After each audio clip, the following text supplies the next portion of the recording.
Smash Melee, right? Obviously, I'm sure anyone watching this or listening to this to some extent knows about the Melee scene. It's probably like the most popular, I would say, like video game competitive scene that I can think of, just in terms of notoriety, not even in terms of like player base, but just everyone knows about it. And that game's horribly unbalanced, right? Everyone knows Fox is top tier. He always has been and he always will be. And that game's not receiving any balance patches ever. And yet, he makes for a very good top tier because he's also combo food. Bottom tiers can beat him up with the right setup and catching him off guard in the right places. And that's what makes the game healthy, which is weird to me. It's really interesting that you don't need a balanced game to make a fun PvP experience where people will still pick the bottom tiers because the top tiers give the bottom tiers room to have fun, essentially. So like that, I was just like Melee is such an interesting phenomenon when it comes to balance specifically. It's a living example of, yeah, you can have very obvious top tiers. Your game can be an unbalanced mess. And people will still pick up the bottom tiers and they're still going to play the game because it's fundamentally fun and the balance works in the favor of players just experimenting and enjoying the game. Yeah, I agree with like how Smash Bros is. Like you have to look at Smash Bros and say this game is not balanced at all, and yet look how popular it is.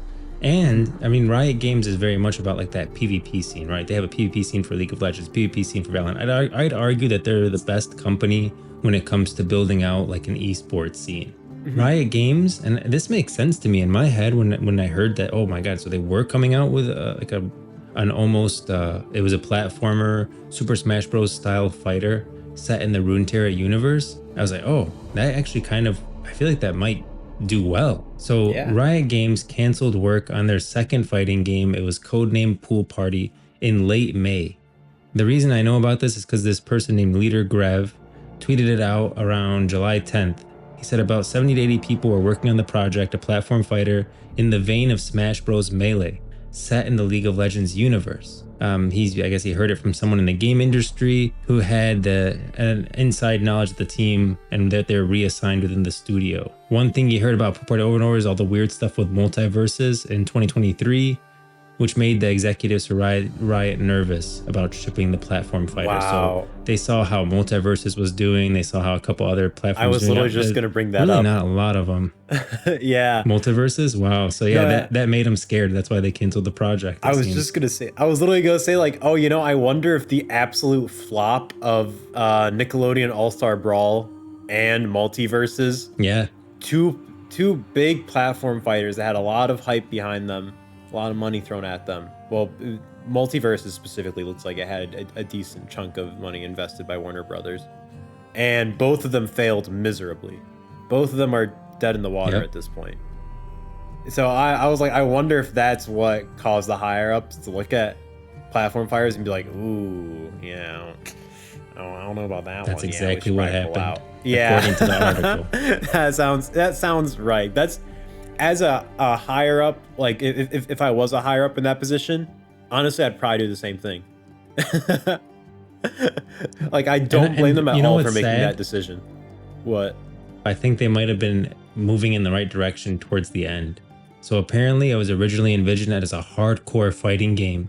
The pitch for Pool Party changed over the course of development, shifting to include party game elements and casual fighting mechanics. So basically, it started off as something they really wanted to be competitive, like a competitive scene, and very balanced and like something that you would want to watch as an esport. Then they started shifting to making it more fun and casual friendly. And if the change in scope frustrated some staff who were working on the project, apparently. But I actually think that would have been the right direction for a game like this. I agree very much, actually. I heavily agree with that. Yeah. That's the right way to make a fighting game.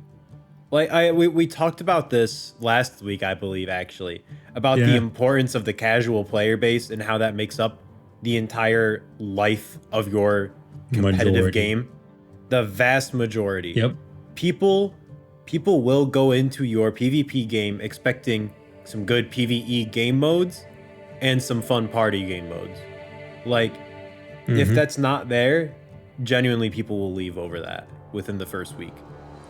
Like, it's shocking because they're just a very quiet majority, but they're very much there, and that is shown through games like Nickelodeon All-Star Brawl and like Multiverses, where they actually over time started leaning more into the casual player base. Both titles did.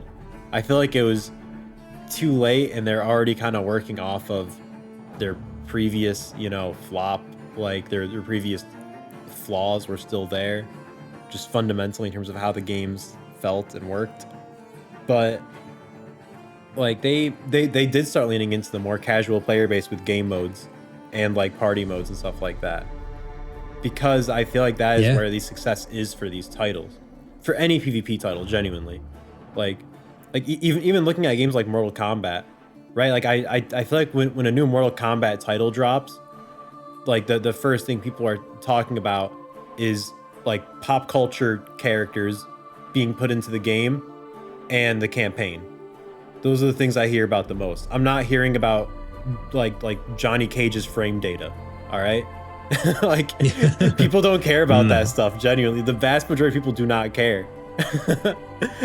People just want a fun experience that they can hop on the couch after a day of work and just play and just have fun with it and not think about anything. And I definitely think that if they were going in that direction more, I still honestly don't think it would be successful long term, just given the platform fighter scene how it is right now. But I do think it would have been much more successful. Not saturated. It's weird. It's honestly, I don't know how the only successful platform fighter outside of Smash is, well, the most successful competitive title. No, I was gonna bring that up. I was like, not including Brawlhalla, because honestly, genuinely, I don't know how Brawlhalla is successful. I don't see it. It's free and it's on Steam. That's why. Yeah, I guess so. It just does not make. It's crazy, man. That game is successful. I genuinely can't make sense of it. But I was gonna say Rivals of Aether, specifically Rivals of Aether 2 coming out. That title has longevity. It has an audience. It's been going on for a long time. That's been following it. There's always been a healthy competitive scene behind Rivals of Aether. And honestly, I think a big part of that is the open modding scene. It's super easy to mod. Well, not easy, but it's super open for modding characters into the game.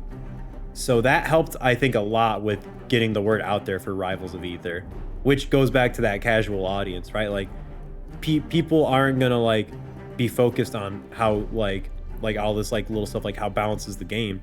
They're looking at the fact that somebody modded in Ronald McDonald and that he's doing these hilarious combos to like to innocent bystanders. Yeah, like that's the kind of stuff that's gonna blow up on Twitter. People are gonna see, they're just looking into the game and be like, oh, this looks fun. These combos look hype. Hell yeah. And then they start playing Rivals of Aether. At least for me, that was when Rivals of Aether was still new. That was how I learned about it, was through the modding scene and just all the funny characters. And that's what got me to get the game, genuinely, because I play it with friends still and we download mods and it's a lot of fun. See that? Wow. Like, I honestly, the casual player base and just whatever the heck looks hype in a 5-second Twitter clip that just looks like you're gonna have fun with your friends, like that's what's gonna keep your competitive game alive, not the competitive scene, which is just insane, but I swear it's true. That's in my years of seeing competitive titles come and go. That's what I feel like I've learned the most. So yeah. Riot is crazy though. Can I say that? Like Riot Games is crazy. Yeah, dude, they try stuff. Like think about it. They're just trying stuff. Like look at they are experimental. They have this pool party game. They have that other one that's like almost a Diablo style game that we haven't heard anything about in a long time. And they have the RiotMMO. They have like 5 different games. Those are just what we know of. Like we didn't hear about Pool Party till right now. Apparently it was in development. Like man, they just have a wide breadth. Like I mean, okay, we lost Riot Forge, but apparently, we are gonna get some stuff. Yeah, but the thing is, I've always known about Riot, obviously just because of League of Legends. But I feel like this is a recent thing, right? Like I have not looked into Riot specifically deeply until recently, but I feel like this is a recent thing that they've just started branching out like crazy. Because I could have sworn, maybe it's just because I was an outsider looking in, I could have sworn they just had League of Legends for a very long time. And like maybe they had maybe their card game. I don't even know. Like maybe some other game that was also Runeterra. But like other than No, that, it was just League. League of League Legends was just their was cash cow, 2009. and that was it. Yeah. Yeah. League of Legends was 2009. We didn't get Teamfight Tactics till 2019. We didn't get Ooh. Legends of Runeterra till 2020. When did Valorant come out? Valorant was very recent as well. And then we had Riot Forge, which was like 2021 to 2024, where you had Rune King, Hextech Man, Convert. All these games were very recent. So yeah, I mean, we didn't have anything. And now it's like, okay, we have 2XKO coming out, Project F, which is the action role-playing game. That's we don't know much about. We haven't seen anything of it.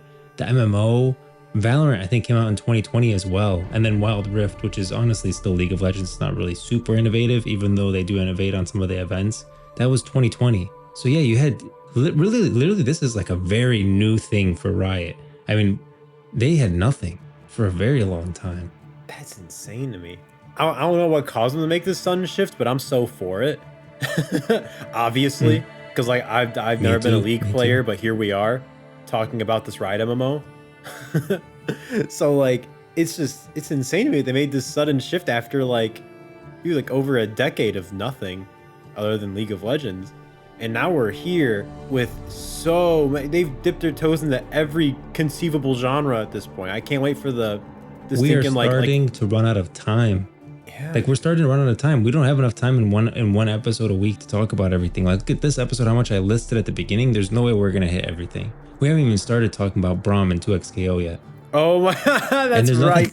Like there's a lot of news now. Like Riot's kicking on. I think there's gonna be as this is like the quiet part. And yet there's so much news, so much action going on at Riot with so many games. This was in development, it's dropping off, 2XKO is coming out.